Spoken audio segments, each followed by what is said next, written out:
The call came in just after midnight. Ranger Emma Hawthorne had been monitoring the dispatch radio from her station at Canyon Village when the frantic voice crackled through the speakers, distorted by static and barely controlled panic. Base. This is campsite supervisor Davidson at Madison Campground. We have a situation. Multiple campers reporting. The transmission broke up momentarily. Large bipedal figures moving through the campground. At least 3, possibly more. Requesting immediate assistance. Emma straightened in her chair, exchanging glances with her colleague Marcus Chen, who was organizing incident reports at the adjacent desk. Madison Campground sat in the western corner of Yellowstone National Park, a popular spot that accommodated up to 278 campers during peak season. It was now early September, and while the summer crowds had thinned, the campground still hosted dozens of families taking advantage of the mild autumn weather. "Davidson, this is Canyon Base," Emma responded, keeping her voice professional despite her rising concern. "Can you clarify the nature of these figures? Are we dealing with bears?" There was a pause, filled with muffled voices in the background. When Davidson spoke again, his voice carried an edge of disbelief. "Negative on bears, Base. Witnesses are describing. This is going to sound crazy. They're saying they look human-like, but massive. Walking upright, covered in dark fur, multiple campers have phone footage." Marcus raised an eyebrow. "Bigfoot sightings," he muttered. "Third one this month." Emma held up a hand for silence. "Copy that, Davidson.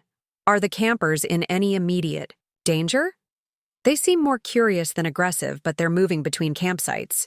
People are scared. Some are trying to pack up and leave. Advise all campers to remain in their vehicles or RVs with doors locked. Do not approach or attempt to photograph these figures. We're dispatching units to your location immediately." "Roger. That, Base. But you should know." Davidson's voice dropped lower. "I'm looking at one right now through my office window. It's about 300 yards out near the amphitheater." "Emma, this isn't a hoax. Whatever these things are, they're real." Emma felt a chill run down her spine. Bill Davidson was a 20-year veteran of the Park Service, not someone prone to flights of fancy or practical jokes. If he said he was seeing something unusual, she believed him. Within minutes, Emma and Marcus were in their patrol vehicle, emergency lights flashing as they raced along the winding park roads toward Madison. The radio continued to buzz with updates from other rangers converging on the campground, as well as reports from Davidson about the creature's movements.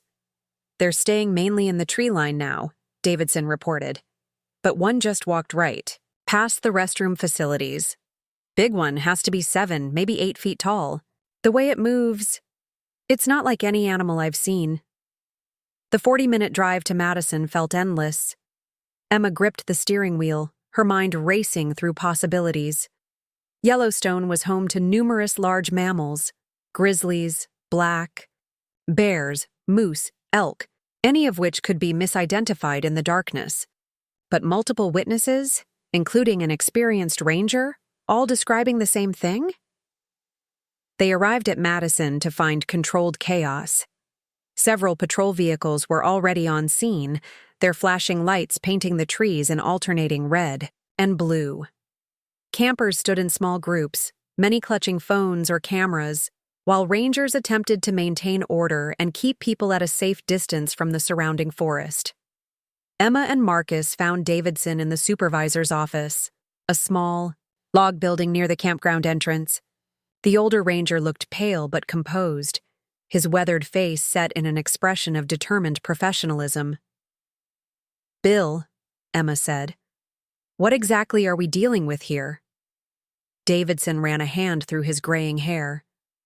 "I've been asking myself that same question for the past hour. Come on, I'll show you the footage." He led them to his desk, where a laptop displayed multiple video files.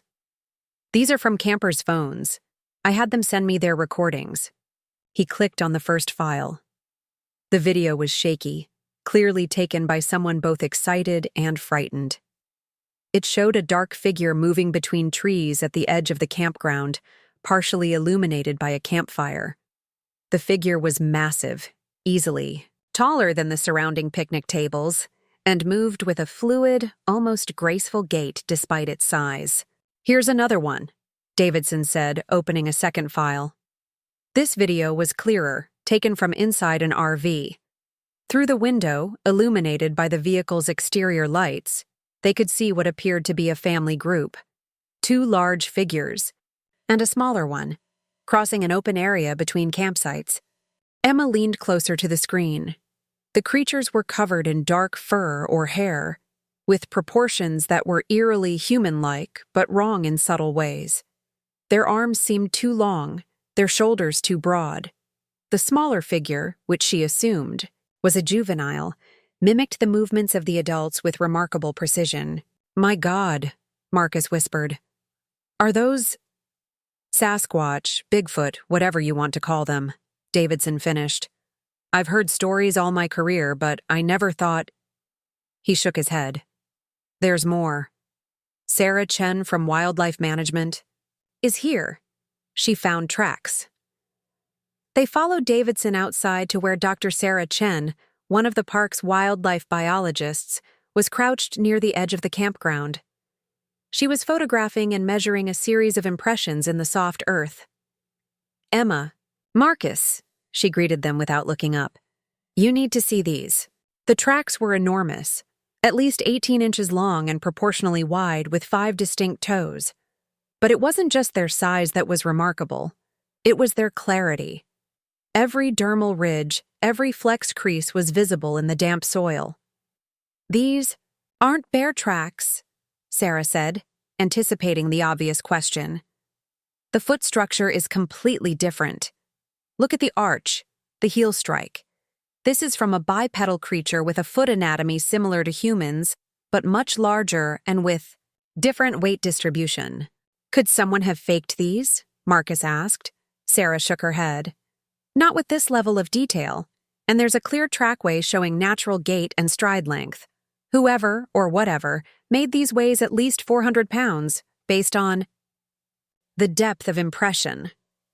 Emma looked up toward the tree line, where more rangers were setting up portable lights. "Are they still out there?" "We've had visual contact on and off for the past 2 hours, Davidson replied. "They seem to be staying just beyond the light now, but they're definitely still here. We've counted at least 5 distinct individuals." As if on cue, a commotion erupted from a cluster of campers near the amphitheater. A teenage boy was pointing excitedly toward the forest, his phone held high. "There! I got it on video. It's looking right at us." Emma and the others hurried over. In the beam of the boy's phone flashlight, just at the edge of visibility, a pair of eyes reflected the light, set much too high to belong to any known park animal. As they watched, the eyes blinked once, then disappeared into the darkness. "Everyone please return to your vehicles," Emma called out, her ranger training taking over. "We need to maintain a safe perimeter." She pulled out her radio to contact dispatch, then hesitated. Standard protocol for wildlife encounters was clear, but this situation defied every category in the manual.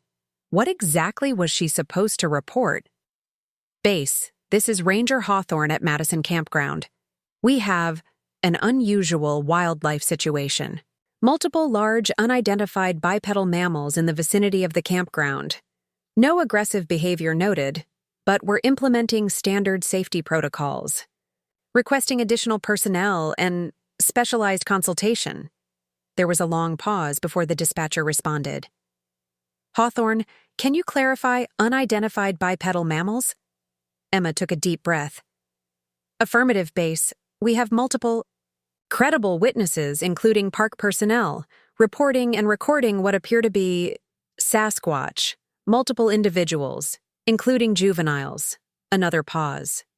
"Stand by, Hawthorne. Contacting park superintendent."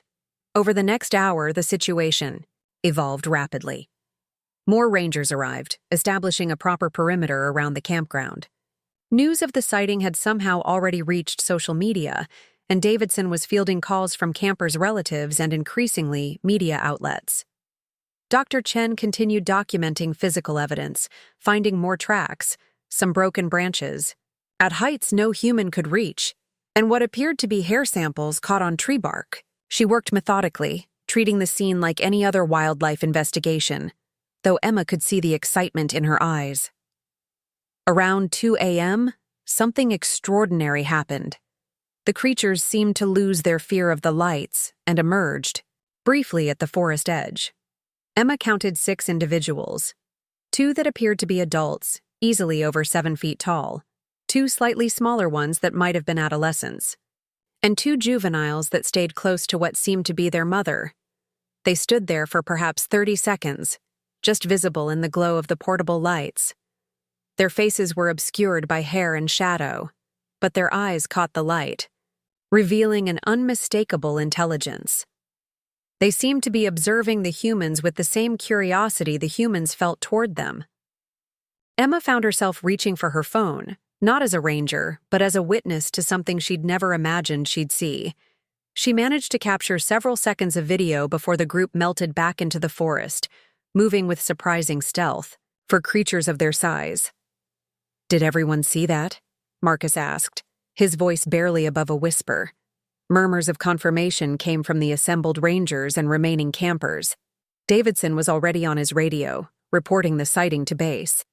As dawn approached, the activity seemed to die down. The creatures had retreated deeper into the forest, though occasionally a camper would report seeing movement in the trees or hearing unusual calls, not quite human, not quite animal, echoing through the pre-dawn stillness. Emma found herself in Davidson's office again, helping to compile the night's reports. They had dozens of videos and photos, hundreds of witness statements, physical evidence including tracks, hair samples, and broken vegetation. It was, without question, the most thoroughly documented Sasquatch encounter in history. "What happens now?" Marcus asked, voicing the question on everyone's mind. Davidson leaned back in his chair, rubbing his tired eyes. "Now we file our reports and let the higher-ups decide how to handle this. The superintendent's already been on the phone with Washington. This is going to be big, folks. Real big." Emma nodded, thinking about the implications. Yellowstone, America's first national park, home to some of the country's most iconic wildlife, had just added a new species to its roster, one that challenged everything they thought they knew about North American mammals. She looked out the window toward the brightening sky over the mountains. Somewhere out there, a family of creatures that had managed to remain hidden from human eyes for countless generations had chosen this night to reveal themselves. Whether by accident or design, they had stepped out of myth and into reality. Coming days would bring scientists, government officials, media scrutiny, and countless questions. But for now, in the quiet of dawn, Emma felt privileged to have witnessed something extraordinary, a reminder that even in our modern world, mysteries still existed in the wild places.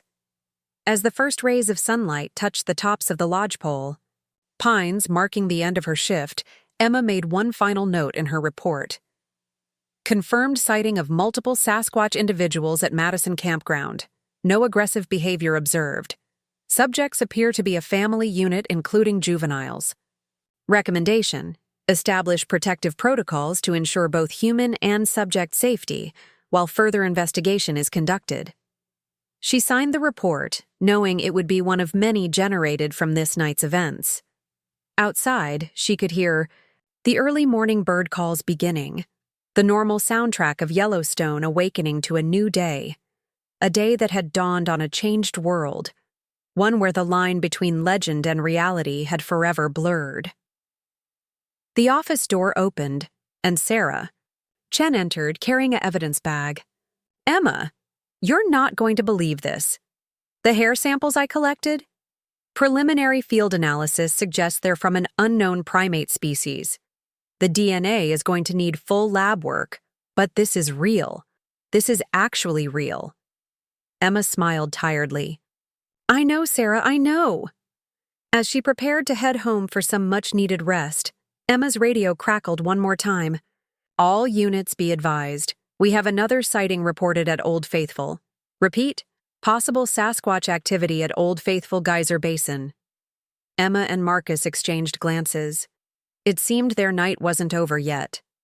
As they headed back to their vehicle, Emma couldn't help but wonder if these creatures were finally making themselves known. What had changed? And more importantly, what would this mean for the future of Yellowstone and its newest confirmed residents? The sun was fully up now, painting the sky in brilliant oranges and pinks. It was, Emma thought, the dawn of a new era for the world's first national park, and she had been there to witness it firsthand. The news broke faster than anyone at Yellowstone National Park could have anticipated. By noon on September 15th, less than 12 hours after the initial sightings at Madison Campground, the story had exploded across social media, cable news, and every major media outlet in the country. Breaking: multiple Sasquatch sighted in Yellowstone National Park. Rangers confirm encounters. Ranger Emma Hawthorne stood in the cramped conference room at park headquarters in Mammoth Hot Springs, watching with growing concern as Superintendent Gloria Martinez fielded questions from officials in Washington. The large screen on the wall displayed a grid of video feeds from various news channels, all running variations of the same story, interspersed with shaky cell phone footage from the previous night. "Yes, Director, I understand the gravity of the situation," Martinez was saying into her phone. "We have implemented emergency protocols and restricted access to both Madison Campground and the Old Faithful area pending further investigation." Emma glanced at her colleague Marcus Chen, who was hunched over his laptop, monitoring social media reactions in real time. "This is insane," he muttered. "The hashtag #Yellowstone Sasquatch is trending worldwide. We've got everyone from cryptozoologists to conspiracy theorists weighing in." Dr. Sarah Chen, no relation to Marcus, entered the room carrying a stack of printouts, her usually composed demeanor showing signs of strain. "The preliminary lab results are in," she announced. "The hair samples show characteristics of an unknown primate, with DNA markers that don't match any cataloged species. We're looking at something genuinely new to science." Martinez ended her call and turned to address the room. "All right, people. Here's where we stand. The Department of the Interior is sending a special response team, arriving this afternoon. The FBI is also involved, given the potential for this being an elaborate hoax, though our evidence suggests otherwise. We need to maintain control of this situation." She pulled up a map of the park on her tablet. "We're establishing a 2-mile perimeter around both sighting locations. Only essential personnel and approved researchers will be allowed access. Emma, I want you to lead the field investigation team at Madison. Sarah, you'll coordinate the scientific response. Marcus, you're our liaison with the media, and God help you." Emma stepped forward. "Ma'am, what about the families? The footage from last night clearly showed juveniles. If these creatures have been living in the park successfully, they must have established territories, food sources." "Which is exactly why we need to proceed carefully," Martinez replied. "We're not just dealing with a scientific discovery. We're dealing with a population of intelligent beings who have managed to avoid detection in one of the most visited parks in America. That suggests a level of intelligence and social organization we need to respect." The next few hours were a blur of activity. Emma found herself back at Madison Campground, now transformed into something resembling a scientific expedition base camp. Researchers from various institutions were already arriving, setting up equipment and arguing over protocols. Dr. Jane Goodall's protege, Dr. Michael Foster from the Wildlife Conservation Society, approached Emma as she was reviewing the overnight patrol reports. "Ranger Hawthorne, I understand you were one of the first responders last night. Can you walk me through exactly what you observed?" Emma recounted the events, noting how Foster's eyes lit up when she described the family group's behavior. "The Juveniles staying close to what appeared to be their mother, the coordinated movement of the group, the apparent communication between individuals, he mused. It's consistent with higher primate social structures. As they talked, a commotion arose near the tree line. Rangers were escorting a man who had apparently tried to breach the perimeter. Emma recognized him as Dr. Jeffrey Meldrum, a professor from Idaho State University known for his Sasquatch research. "You can't keep me out," Meldrum was protesting.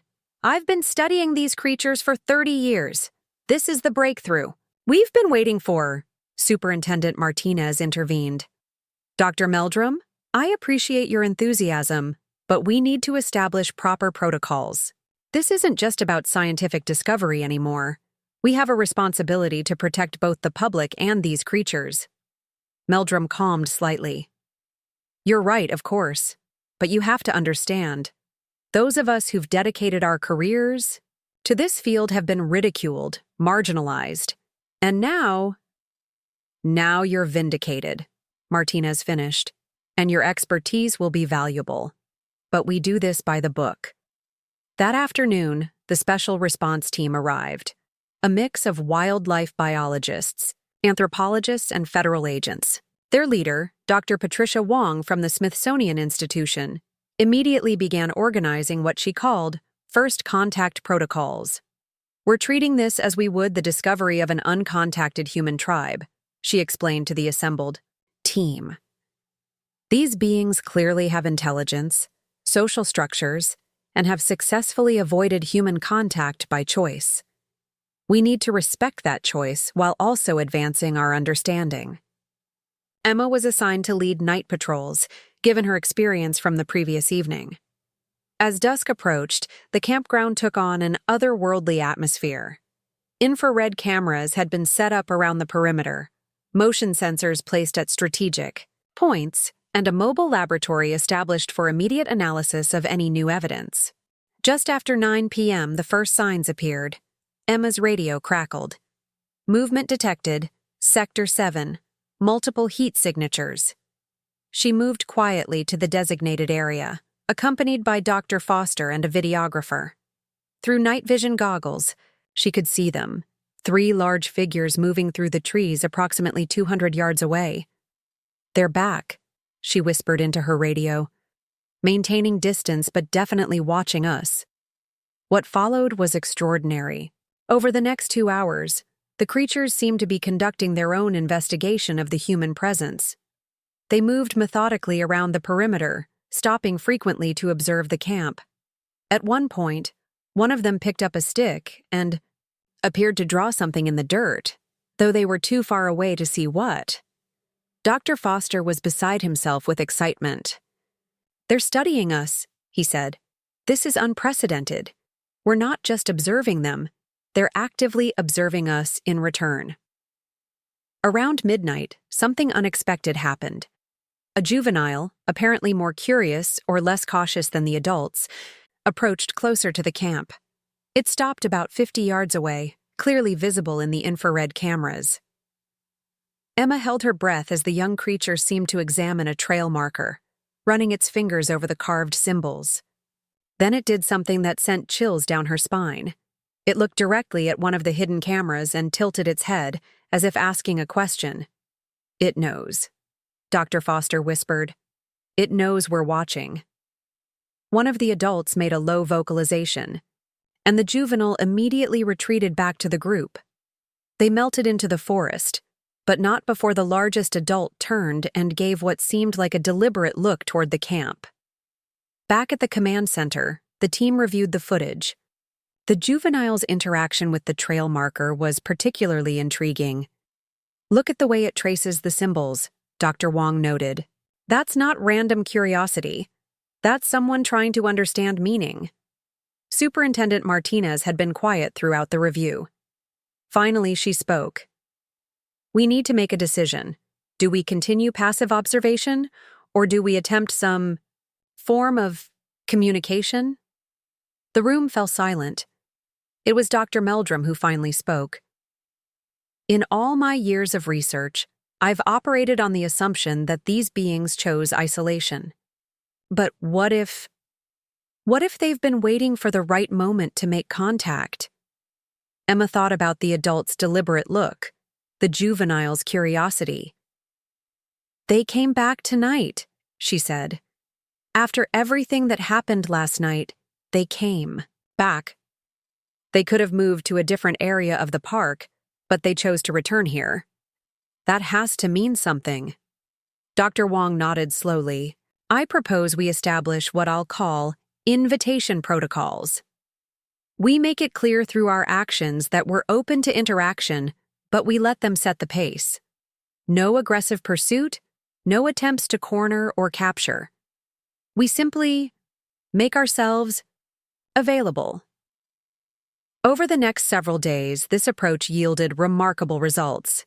The creatures began appearing more frequently, always at the edges of perception but clearly observing the human activities. The researchers established patterns. Certain times when sightings were more likely, preferred approach routes, signs that preceded their arrival. Emma found herself spending long hours at the observation posts, often accompanied by Dr. Foster. They began to recognize individuals: the large male with a distinctive gray patch on his shoulder, the female who always kept the juveniles close, the curious adolescent who seemed fascinated by human technology. On the fifth night, a breakthrough occurred. Emma was alone at observation post 3 when she noticed movement. Instead of reaching for her radio, she remained still, remembering Dr. Wong's advice about letting them set the pace. The gray-patched male emerged from the tree line, closer than ever before, perhaps 30 yards away. Emma slowly removed her night vision goggles, letting her eyes adjust to the moonlight. The creature was massive, easily 8 feet tall, but its movements were deliberate, almost careful. It approached a flat rock near the observation post and placed something on it. Then, maintaining eye contact with Emma, it backed away to the tree line and waited. Heart pounding, Emma carefully moved toward the rock.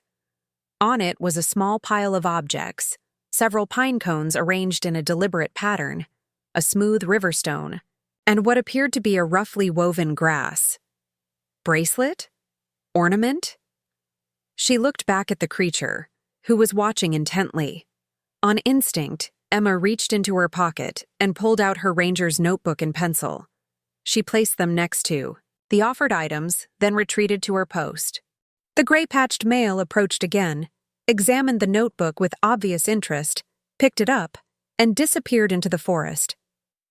When Emma reported the exchange, it electrified the research team. "Gift exchange," Dr. Wong said excitedly. "One of the fundamental building blocks of communication between cultures. They're testing us, seeing how we respond to overtures." The media, of course, was in a frenzy. Despite the park's attempts to control information, leaked videos and eyewitness accounts had created a global sensation. Religious leaders debated the theological implications. Scientists argued about classification and protection status. Government officials worried about jurisdiction and protocol. But for Emma and the field team, the focus remained on the careful, delicate dance of first contact. Each night brought new developments. The creatures began leaving more items, intricate arrangements of natural materials that suggested artistic sensibility, tools made from stone and wood that demonstrated sophisticated crafting abilities. In return, the humans left simple offerings: fruit, which was examined but not taken, colorful cloth, which was taken and later seen being worn by one of the juveniles, and basic tools, which were studied intently but usually returned. Dr. Foster began attempting to decode what he believed were patterns in the creature's vocalizations. "It's definitely a language," he insisted. "Complex, tonal, with clear grammatical structures. We're not just dealing with intelligent beings, we're dealing with a sophisticated culture."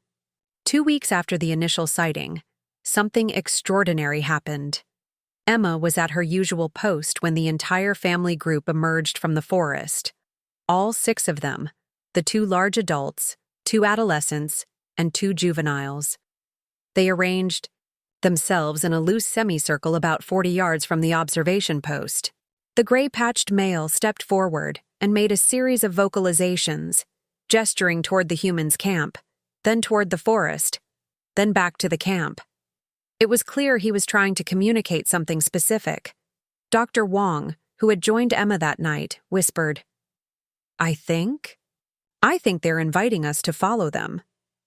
The invitation was clear, but the implications were staggering. After quick consultation with the team, a small group was selected. Emma, Dr. Wong, Dr. Foster, and a videographer. They followed at a respectful distance as the family group led them deeper into the forest. After about a mile, they reached a clearing that took their breath away. It was obviously a living space, carefully constructed shelters made from woven branches and leaves, fire pits showing signs of recent use, and what appeared to be stored food supplies in elevated caches. But it was more than just a camp. There were clear signs of culture, designs carved into trees, arrangements of stones that could only be decorative, and most remarkably, what looked like a communal gathering area with logs arranged in a circle around a central fire pit. The creatures allowed the humans to observe for several minutes. Then the gray-patched male approached Emma. He held out his closed fist, then opened it to reveal her ranger's notebook. Many pages had been filled with drawings, detailed sketches of plants, animals, and even the humans themselves. Emma looked up at the massive creature, seeing intelligence and something like hope in its deep-set eyes.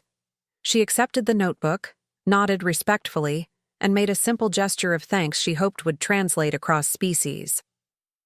As they were escorted back to their camp, Dr. Wong was quietly emotional. "We're witnessing the beginning of something unprecedented," she said. "These beings have chosen to reveal themselves, to share their world with us. The question now is, are we worthy of that trust?" The next morning, Superintendent Martinez called an emergency meeting.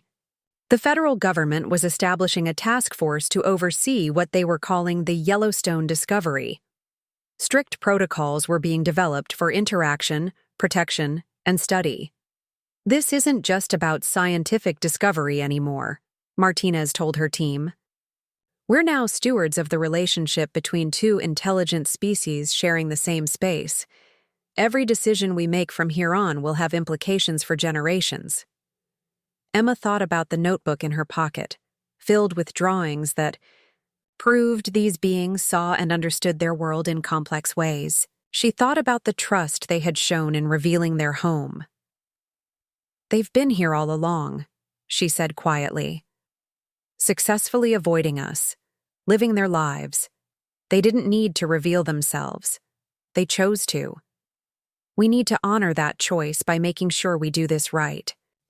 As the meeting broke up and the team prepared for another day of careful observation and tentative communication, Emma stepped outside. In the distance, barely visible against the tree line, she saw a familiar silhouette, the gray-patched male, watching the human camp as the humans watched his forest. Two species, two worlds, beginning the delicate process of coming together. Emma raised her hand in greeting. After a moment, the figure in the trees raised his in return. The future was uncertain, full of challenges and questions yet to be answered. But in that moment of mutual acknowledgement, Emma felt hope.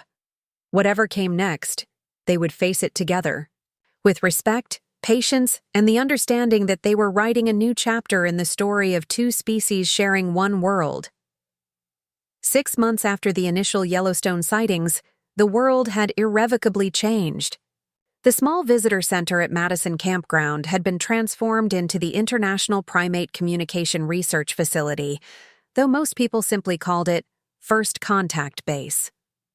Emma Hawthorne, now serving as senior field coordinator, stood before a packed auditorium of scientists, government officials, and carefully selected media representatives. "Ladies and gentlemen," she began, clicking to the first slide of her presentation.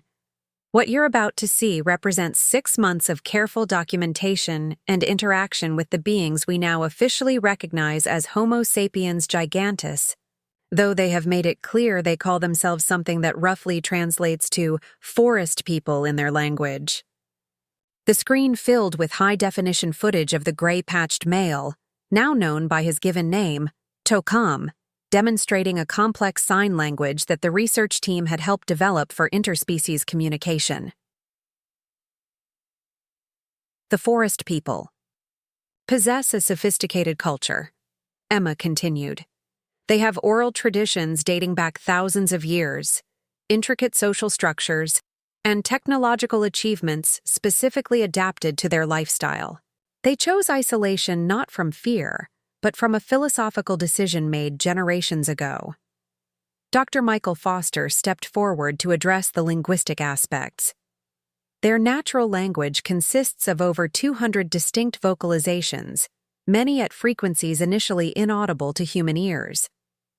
Through collaborative effort, we've established a hybrid communication system using modified American Sign Language, pictographs, and simple vocalizations both species can produce. The presentation continued with remarkable revelations. The forest.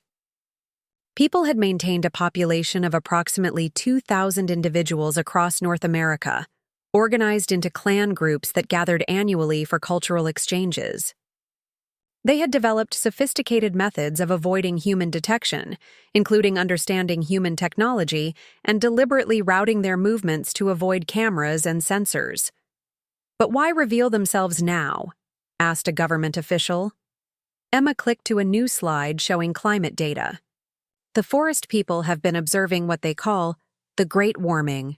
Their traditional food sources are shifting. Their territories are being impacted by wildfires and development. Tokam's clan made the decision that cooperation with humans was necessary for their survival, and perhaps ours. The most stunning revelation came when Dr. Patricia Wong presented DNA analysis results. The forest people diverged from our common ancestor approximately 800,000 years ago. They're not missing links, they're a parallel evolution of hominin intelligence. Their brain structure shows remarkable adaptation for spatial memory, pattern recognition, and what we might call ecological intelligence. Outside the presentation hall, the reality of integration was unfolding in real time. The forest people had established what they called speaking grounds, designated areas where humans and forest people could meet safely. Young forest people, more adaptable to change, had begun learning human technology, while human researchers lived for weeks at a time in forest people communities, learning their sustainable practices. Emma's own life had been transformed by her role as one of the primary human liaisons.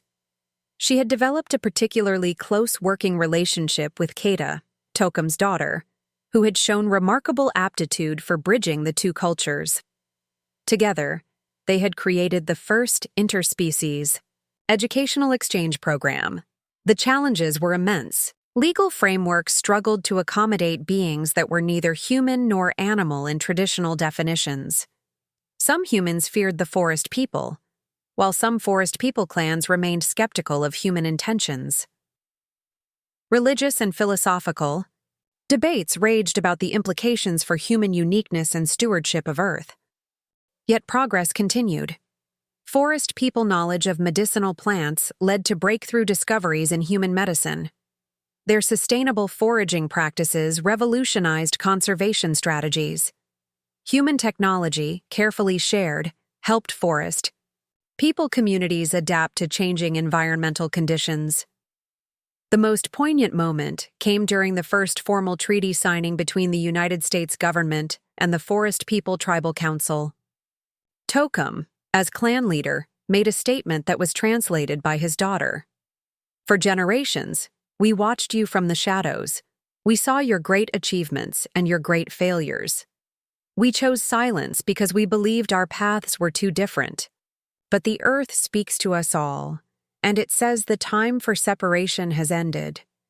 We step from the shadows not as myths becoming real, but as relatives reuniting after a long journey apart." As Emma stood in the Yellowstone dawn, watching a group Of human children and forest people juveniles playing together under the watchful eyes of both species adults, she reflected on how far they had come. The world had expanded not through space exploration or technological breakthrough, but through the simple recognition that humanity had never been alone. The future remained uncertain, but it was no longer a future of parallel solitude. Two intelligent species now faced it together, each bringing their own wisdom to the challenges ahead. The forest people taught patience, ecological harmony, and the value of silence. Humans offered innovation, global connection, and the restless drive to explore and understand. In her final report to the United Nations Council on Interspecies Relations, Emma wrote, "We stand at the threshold of a new era. The discovery of the forest people has not diminished humanity. It has enriched our understanding of intelligence, culture, and our place in the natural world. They are not curiosities to be studied or resources to be exploited. They are partners in the shared project of ensuring a viable future for all Earth's children." As sunset painted the Yellowstone sky in brilliant hues, Emma noticed Tokum standing at the edge of the forest, as he often did. She approached, and they stood in comfortable silence. Two beings from different evolutionary paths, united in their role as bridges between worlds. "Beautiful ending day," Tokum signed, using their shared vocabulary.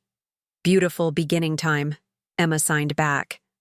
And in the growing dusk, as stars began to appear overhead, the sounds of the forest mingled with human voices, creating a new harmony that spoke of possibilities beyond anything either species had imagined alone. The age of myths had ended. The age of shared reality had begun.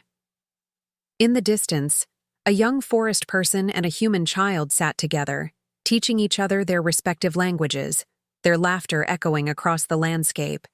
The sound of two worlds becoming one, not through conquest or assimilation, but through the simple recognition of shared intelligence, shared hopes, and ultimately, a shared home. The Yellowstone Sasquatch sightings had indeed changed everything, but not in the way anyone had expected. They had not just discovered a new species. They had rediscovered what it meant to be part of a larger family of Earth's intelligent beings. And in that discovery, both species found hope for a future that, while uncertain, was infinitely richer for being faced together.